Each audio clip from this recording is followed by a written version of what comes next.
السلام علیکم ناظرین، امید ہے آپ سب خیریت سے ہوں گے۔ آج ہم آپ کو لے کر چلیں گے ایک ایسے ملک کی طرف جو کبھی عرب کا دل کہلاتا تھا لیکن آج دنیا کے غریب ترین اور جنگ زدہ ممالک میں شمار ہوتا ہے۔ جی ہاں ناظرین، ہم بات کر رہے ہیں یمن کی۔ یمن کہاں واقع ہے اور اس کے ارد گرد کون سے ممالک ہیں؟ یمن مشرق وسطی مڈل ایسٹ میں واقع ہے۔ اس کے شمال میں سعودی عرب، مشرق میں عمان، جبکہ جنوب میں بحر عرب، عربین سی اور مغرب میں بحر الاحمر ریڈ سی ہے۔ یمن کا محل وقوع اسے تجارتی لحاظ سے نہایت اہم بناتا ہے کیونکہ یہاں سے گزرنے والا باب المندب کا سمندری راستہ دنیا کے بڑے تجارتی راستوں میں شمار ہوتا ہے۔ ناظرین، یمن کا دارالحکومت صنعا ہے۔ یہ شہر تقریباً 2200 میٹر بلندی پر واقع ہے اور دنیا کے قدیم ترین شہروں میں سے ایک ہے۔ یمن کی کل آبادی قریباً 3 کروڑ 30 ملین کے لگ بھگ ہے۔ یمن کی سرکاری زبان عربی ہے جبکہ کرنسی یمنی ریال ہے۔ ناظرین، اب بات کرتے ہیں یمن کو عرب کا دل کیوں کہا جاتا تھا۔ یمن کو یہ لقب اس کی قدیم تہذیب، خوبصورت وادیوں، کافی کے باغات اور محبت تو مہمان نوازی کی وجہ سے دیا گیا تھا۔ یہاں کی زمین زرخیز تھی، لوگ خوشحال تھے اور قدیم سبا کی سلطنت کا مرکز یہی تھا۔ یہاں سے مشہور ملکہ بلقیس کا تعلق تھا۔ یمن میں 2014 سے حکومت اور حوثی باغیوں کے درمیان خانہ جنگی جاری ہے۔ حوثی گروپ میں دارالحکومت صنعا پر قبضہ کر لیا تھا، جس کے بعد سعودی عرب کی قیادت میں اتحاد نے یمن میں فوجی کارروائیاں شروع کی۔ یہ جنگ لاکھوں افراد کی جان لے چکی ہے اور دنیا کا سب سے بڑا انسانی بحران بن چکی ہے۔ ناظرین، اسلام یمن میں حضرت علی کے ذریعے پھیلا، جنہیں نبی کریم صلی اللہ علیہ وآلہ وسلم نے یمن بھیجا تھا۔ یمن کے لوگوں نے دل سے اسلام قبول کیا اور آج یہاں کی اکثریت مسلمان ہے، جن میں سنی اور زیدی شیعہ دونوں شامل ہیں۔ یمن کی مشہور چیزیں کیا ہیں؟ یمن کی پہچان ہے دنیا کی بہترین کافی، موچا کافی، روایتی یمن شہد، قدیم فن تعمیر جیسے صنعا کے مٹی کے مکانات اور جنات و بادشاہت بلقیس کی کہانیاں۔ ناظرین، یمن میں ہر طرح کا موسم ملتا ہے۔ کچھ علاقے ریگستانی ہیں، کچھ سرسبز وادیوں سے بھرپور، جبکہ سکترا جزیرے تو اپنی نایاب پودوں اور درختوں کی وجہ سے دنیا کی جنت کہلاتا ہے۔ فی الحال یمن میں خانہ جنگی کے باعث سیاحت یا وزٹ ویزا عام پاکستانیوں کے لیے ممکن نہیں، لیکن کچھ کاروباری یا انسانی امدادی ویزے بین الاقوامی تنظیموں کے ذریعے حاصل کیے جا سکتے ہیں۔ اگر جنگ ختم ہو جائے تو یمن دوبارہ ایک خوبصورت یا پرامن اور تجارتی مرکز بن سکتا ہے۔ یہ ملک اپنی تہذیب، محنتی عوام اور قدرتی وسائل کی بدولت پھر سے دنیا کا عرب کا دل بننے کی صلاحیت رکھتا ہے۔ ناظرین، قدیم زمانے میں ینم اور عربیہ فلیکس یمن کے پرانے نام تھے، جس کا مطلب ہے خوشحال عرب۔ یہ نام رومیوں نے رکھا تھا کیونکہ اس وقت یمن اپنی زرخیز زمین، خوشبودار لبان اور مسالہ جات کی تجارت کے لیے مشہور تھا۔ یمن میں سب سے قدیم تہذیب سبا سلطنت، کنگڈم آف سبا تھی، جو قریباً 1200 قبل مسیح میں قائم ہوئی۔ یہی وہ سلطنت تھی جس کی ملکہ بلقیس کا ذکر قرآن پاک و تورات دونوں میں ملتا ہے۔ دنیا کی بڑی سلطنتیں اور طاقتیں اپنے سیاسی مفادات میں مصروف ہیں۔ یمن کو امدادی تو دی جاتی ہے مگر زیادہ تر ممالک فوجی اور معاشی تنازعات میں پھنسے ہوئے ہیں، اس لیے حقیقی مدد بہت محدود ہے۔ ناظرین، یمن کے پاس تیل اور گیس کے ذخائر موجود ہیں، خاص طور پر مروا، شبوہ اور حضرموت کے علاقے میں، مگر جنگ اور بدامنی کی وجہ سے ان وسائل سے فائدہ اٹھانا تقریباً ناممکن ہو چکا ہے۔ پاکستان اور یمن کے درمیان مذہبی، ثقافتی اور تاریخی تعلقات ہیں۔ پاکستان ہمیشہ سے یمن میں امن کی خواہش رکھتا ہے اور انسانی امداد بھی فراہم کرتا ہے۔ ناظرین، یمن میں خواتین کو بہت سی مشکلات کا سامنا ہے، مگر کئی یمنی خواتین تعلیم اور صحافت میں نمایاں کردار ادا کر رہی ہیں، جیسے توکل کرمان جو نوبل انعام یافتہ خاتون ہیں۔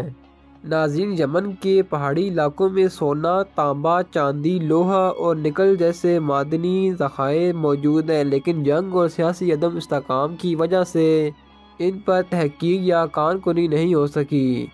جنگ نے یمن کی مواصلاتی نظام کو تباہ کر دیا ہے۔ انٹرنیٹ سست اور مہنگا ہے، زیادہ تر دیہی علاقوں میں نیٹ ورک بالکل نہیں افسوس کہ ہاں، ہزاروں اسکول جنگ میں تباہ ہو گئے ہیں، لاکھوں بچے تعلیم سے محروم ہیں۔ اس کے باوجود کچھ ادارے جنگ کے باوجود تعلیم جاری رکھنے کی کوشش کر رہے ہیں۔ یمن کے نوجوان تعلیم اور ہنر کے ذریعے اپنی تقدیر بدلنے کی کوشش کر رہے ہیں۔ ان میں جذبہ ہے کہ ایک دن وہ اپنے ملک کو دوبارہ کھڑا کریں گے۔ جنگ سے پہلے ہزاروں پاکستانی یمن میں تجارت، طب اور انجینئرنگ کے شعبوں میں کام کرتے تھے۔ اب بھی کچھ پاکستانی وہاں انسانی ہمدردی کے اداروں کے ساتھ موجود ہیں۔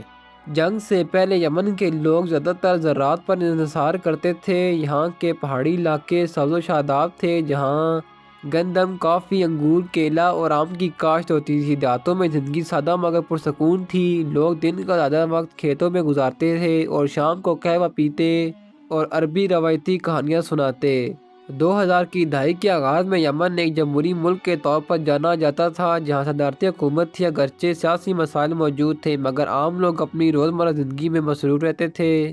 تعلیم کے ادارے کھلے تھے، سیاحت فروغ پا رہی تھی اور یمن میں غیر ملکیوں کی آمد بڑھ رہی تھی۔